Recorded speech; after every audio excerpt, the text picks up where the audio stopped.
సత్తువిచ్చే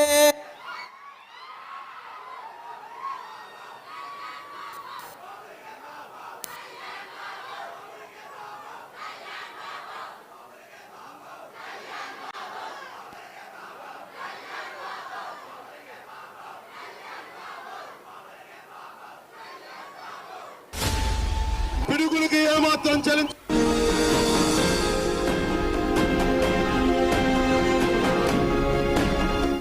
నేను సైతం ప్రపంచాగ్నికి సమిధినొక్కటి ఆహుతిచ్చాను.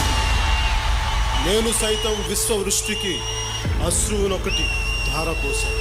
నేను సైతం భువన ఘోషకు వెర్రి గొంతుక విచ్చిమ్రోశాను. భోగి, నేను సైతం త్యాగి, యోగి. పిడుగులకి ఏమాత్రం చలించకుండా పిడుగుల్లాగున్నారు ఇక్కడ. ఇదే మార్పుకి సంకేతం. పవన్ కళ్యాణ్ మాటలన్నీ మనకి తెలిసినవే అనిపిస్తుంది. దానికి సంసిద్ధులవ్వండి.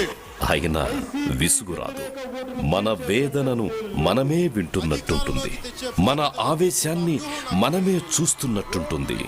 మన చుట్టూ ఉన్న దుర్నీతిని మనమే తొలగిస్తున్నట్టు అనిపిస్తుంది. అతని మీద ఒక నమ్మకం హృదయం నుంచి ప్రవహిస్తున్నట్టుంటుంది. ప్రజల సుఖ దుఃఖాలను, కష్టనష్టాలను అనుభూతి చెంది ఆవేశాలతో, ఉద్రేకాలతో వాటిని హృదయం నుంచి ప్రతిబింబింప చేయడం వల్లే పవన్ కళ్యాణ్ పవర్ కళ్యాణ్ అయ్యారు. నాయకులందరిలో విశిష్టంగా నిలుస్తున్నారు. పవన్ కళ్యాణ్ ఊరుకోవడం మా జన సైనికులు ఊరుకోవడం చెప్పండి ఒకసారి. జనంలో ఆక్రోశాలను, ఆవేదనలను, ఉద్వేగాలను, సమాధానం లేని ప్రశ్నలను పవన్ కళ్యాణ్ అధికారంలో లేనప్పుడు, ప్రభుత్వాన్ని ఏలుతున్నప్పుడు ప్రస్తావిస్తూనే ఉన్నారు.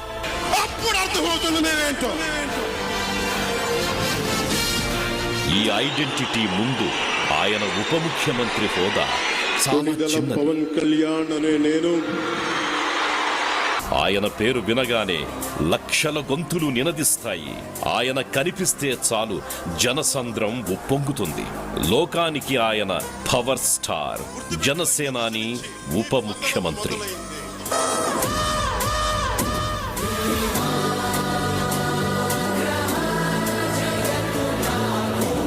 కానీ ఆ కటౌట్ల వెనుక, ఆ నినాదాల చాటున ఒక నిశ్శబ్ద పోరాటముంది. కనిపించని ఒక నిస్సహాయత దాగుంది. కనపడని ఒక వేదనుంది. తెలియని త్యాగాలున్నాయి.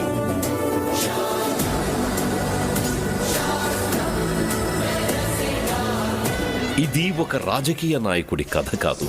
ఒక మనిషి మహామనిషిగా మారిన ప్రయాణం.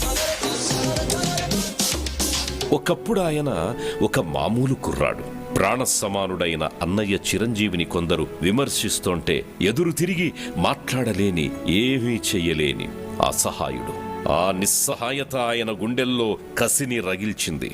నా వాళ్లను నేను కాపాడుకోవాలి అనే తపనతో మార్షల్ ఆర్ట్స్ నేర్చుకున్నారు.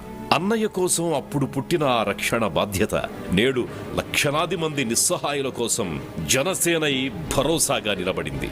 ఆయన ఒక దుర్మార్గం గుండెల్లో నేరుగా దిగబడడానికి 6 అడుగుల బుల్లెట్ అయ్యారు. మరొక సామర్థ్యం ముందు తనను తాను తగ్గించుకున్నారు.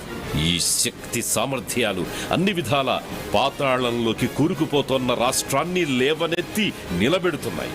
ఒక్క సినిమా చేస్తే సాటిలేని వైభవం, ఒక్క సంతకం చేస్తే 100 కోట్లు, కోరుకుంటే ప్రపంచంలోని సకల సుఖాలు ఆయన కాళ్ల దగ్గరుండేవి. పవన్ కళ్యాణ్ ఆ వైభోగాన్ని వదులుకున్నారు. పూలబాటను కాదనుకున్నారు. ఏళ్ల తరబడి ఆయన చేసింది ఒక రాజకీయ ప్రయాణం కాదు, అదొక వనవాసం. ఎండనక వాననక ఆయనే ఒక అంతులేనంత అన్వేషణై ఆరోగ్యాన్ని, ఆస్తిని, కుటుంబంతో గడిపే తిరిగిరాని కాలాన్ని కూడా యజ్ఞంలా ధారపోశారు. కొత్త తరం ఒకటి ఉంది నాలాగా ఆలోచించావు. నేను వాళ్ళని నమ్మొచ్చాను.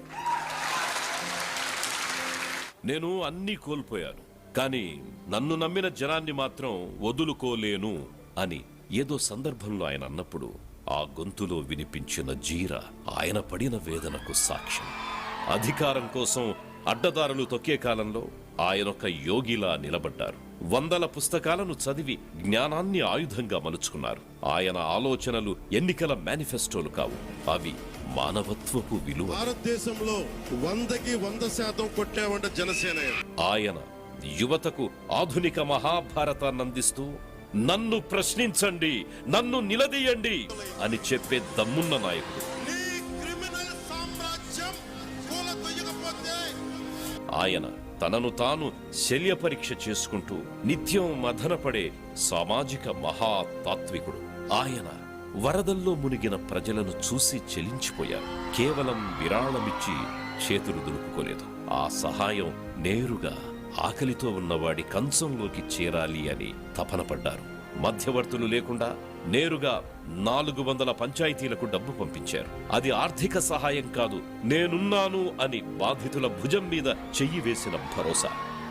పవన్ కళ్యాణ్ అంటే కేవలం ఒక పేరు కాదు, అదొక ఉద్వేగం.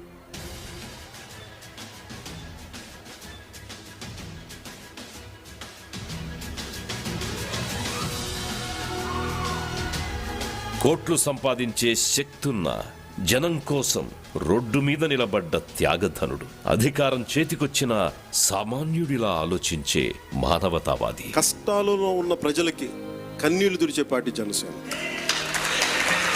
ఆయన ప్రయాణంలో ఎన్నో అవమానాలు, కొన్ని ఓటములు. ఆయన గెలిచింది ఎన్నికల్లోనా?